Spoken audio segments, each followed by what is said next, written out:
Hey guys, it's Damien. And I'm Kenady, and we're so glad that you joined us here today. Now, if this is your first time, we love to give tips and advice to help you cultivate a healthy relationship from A to Z. Now, please like, share, and subscribe so we can get this message across the world. Now, you can also follow us on Instagram at Damien and Kenady. That's Damien and Kenady spelled out. So today we're continuing our series on Before Praying for a Soulmate. And as you have been watching, we really don't subscribe to soulmate. We're really talking about a helpmate. But today we're talking about in the waiting or learning how to wait before praying for a soulmate. And today we have a special guest, my friend, my compadre, my amigo. He my friend too. Oh my Aaron J. Thank you so much for coming. So if you don't know, Aaron is a singer and he sung at our wedding. Can you give him a little bit of what you sung at our wedding? What did I sing?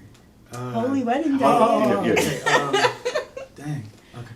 This is the story of the Son of God hanging on the cross for me. And it ends with the bride and groom and a wedding by glassy sea. Ran out of bread. Hey. Oh, death, where is your sting? 'Cause I'll be there singing holy. I want to do that again. Holy. Holy. Holy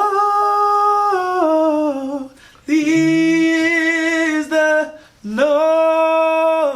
Okay. That was amazing, man. Amazing. Yeah. Yeah. It was great. Great Christian. Was it called a Christian Noni? I don't know. Anyway, so let's go ahead and That was jump. a little unsauced.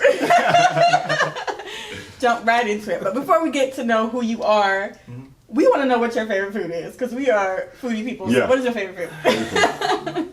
Food item or food genre? You gotta be. You decide. Or both. Both. All right. So my favorite food item has got to be. Chicken. It's chicken. Chicken. I can't even be. It's chicken. My favorite food item is chicken. Chicken. My top 3 genres of food is Mexican, Italian, and soul food. I love soul food. Gotta have some soul food. You pretty much just named everything. But it's Yeah, cool. but It's cool. there's So more you than like to yeah. eat. I do love to eat. Okay. That's good. Okay. That's good. So tell us a little bit about yourself. Obviously, you are a singer, Right. but tell us a little bit about yourself. I'm also a songwriter. Okay. Also a producer.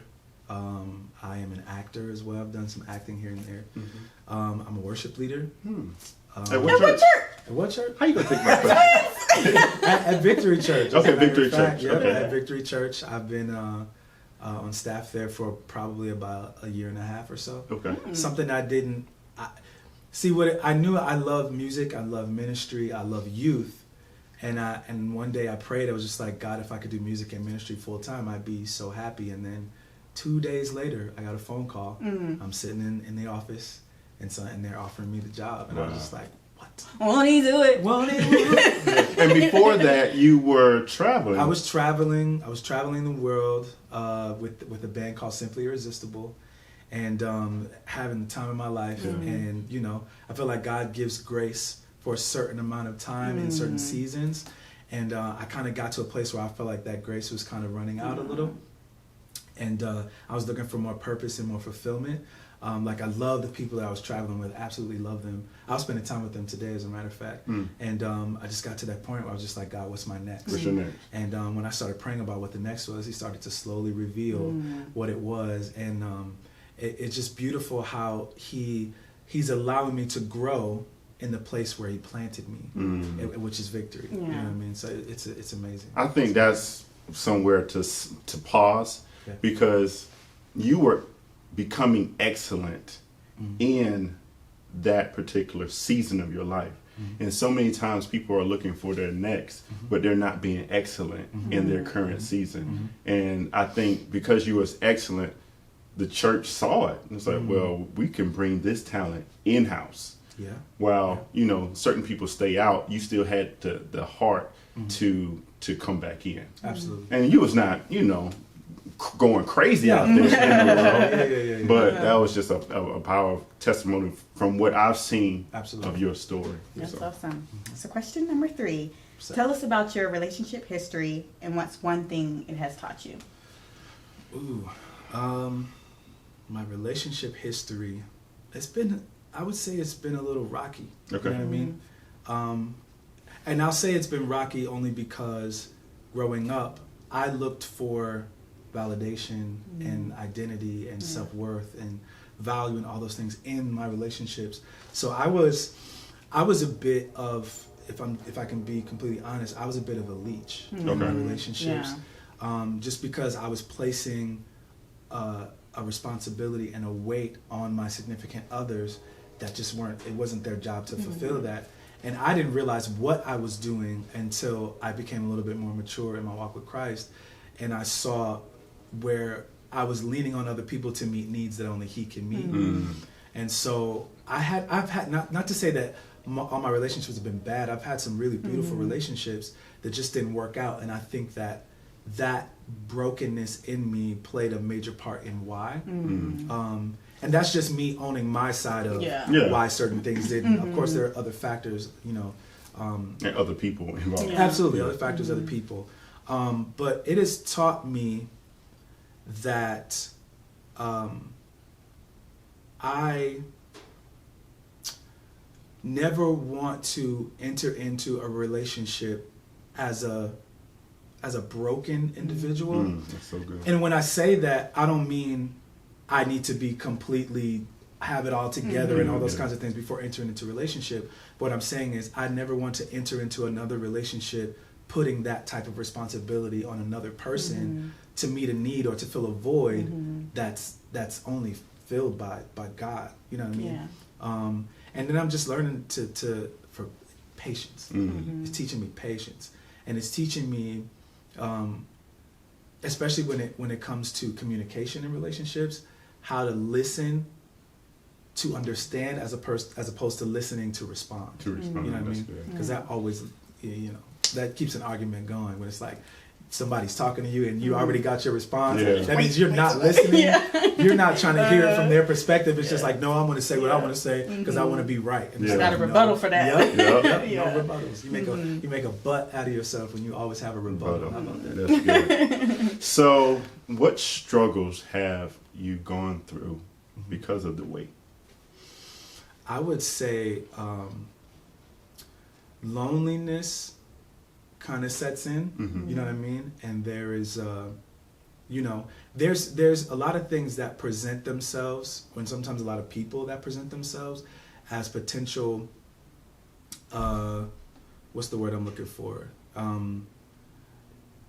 Everything else besides what God has for you is only a substitute and a temporary fix. So it's like we live in an over-sexualized culture. And so as a single man, it's like I am having to watch every single thing that I do, that I watch meticulously, because you never know when something might just, boom, pop out on you. You watching what you think is a PG-13 movie, and next thing you know, you seeing all the stuff. And now you're exposed, and now you're vulnerable, and now, you know what I'm saying, that could definitely take a turn for the worse. And it's just it's hard, but I think that God is building up a discipline in me to continue to fight for the real thing, and not necessarily the real thing in a mate, but Him being the real thing. And then that me having control over that, and understanding the boundaries that I need to have over myself as a single person,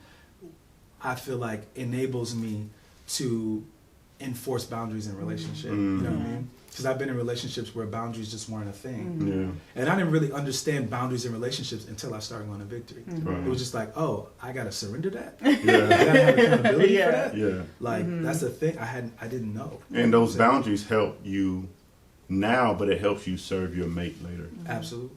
It will. Absolutely. It will. That's good.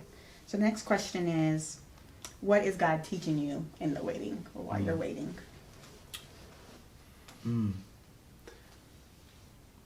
You know how normally I would think that the answer to loneliness is having someone else's presence in the room. And so the question becomes, if I'm leaning on God to fulfill that lonely space, how do I allow God, who is intangible, physically intangible, to fulfill loneliness? You know what I'm saying? But he's showing me and he's teaching me that he fills all of those things. That's so the good. loneliness, the uncomfortable times, the times where you feel like you just want to be held, or the times you feel like you just want someone to hold on to. He's there in those moments. Like, I've had moments where I've woken up at like 2, 3 in the morning, 5 in the morning, and I'm asking to feel the presence of God, and I know that there's a desire there to be loved and to love, and it presents itself in such a way that it's like, if there's not a physical person there, how do you do that? So I am walking through and learning how to trust God, and invite him in to the moments where I feel lonely, or I feel whatever it is that I'm feeling in that moment. You know what I mean? Like, man, it's the need to like be held as a man, like without being all mushy and whatever. We need that. We need that. But I can't go searching for that outside of what my boundary, so to speak. Does that make sense? Yeah, that's so good.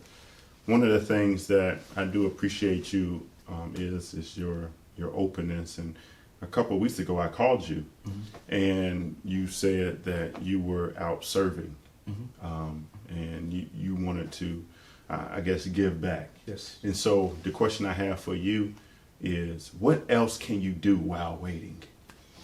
I think that this is something I learned. Like, I used to treat singleness as, okay, the time that I'm using while I'm single is used to try to find somebody to fill that void of being single.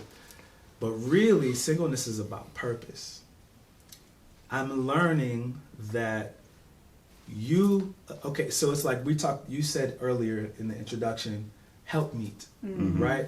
And so in my singleness, if I don't know where I'm going and I don't know what I'm purposed to do, why do I need a helper? You know what I'm saying? Because she can come along, she could be as skilled as she want to be, but if I, as the leader, have no idea where I'm going, she can't help me. You know what I'm saying? So I think that singleness is the perfect opportunity for you to figure out why you're here.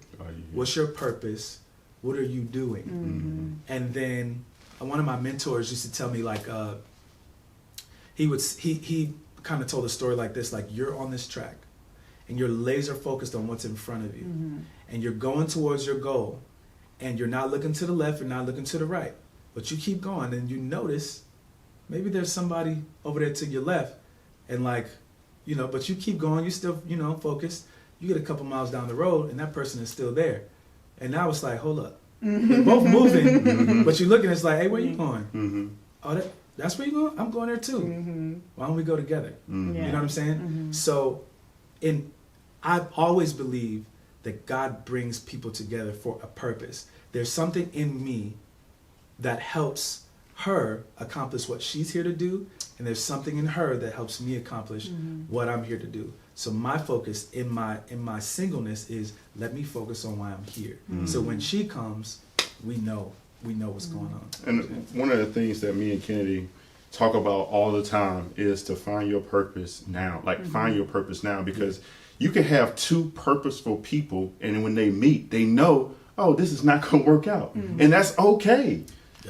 If you have the same vision, you probably, you need to start talking to that person. But if you don't have the same vision, but you both are purposeful, y'all can become friends, but go find somebody else, because this is not the right one. And so I think that's so important too, because nowadays we see in relationships, it's not a lot of purpose going on, or someone might be out of purpose because they're trying to be with this person. So it's so important. It's so fruitful when you have two individuals that come together, are after God and in walking in purpose. And that's what the kingdom needs. And that's what marriages need. Purpose. And that's what Jamal needs. That's what Aaron Shay. That's what I need. That's the last question. So what are your last words of advice for anybody that might be watching and that's in the waiting? What can you give them?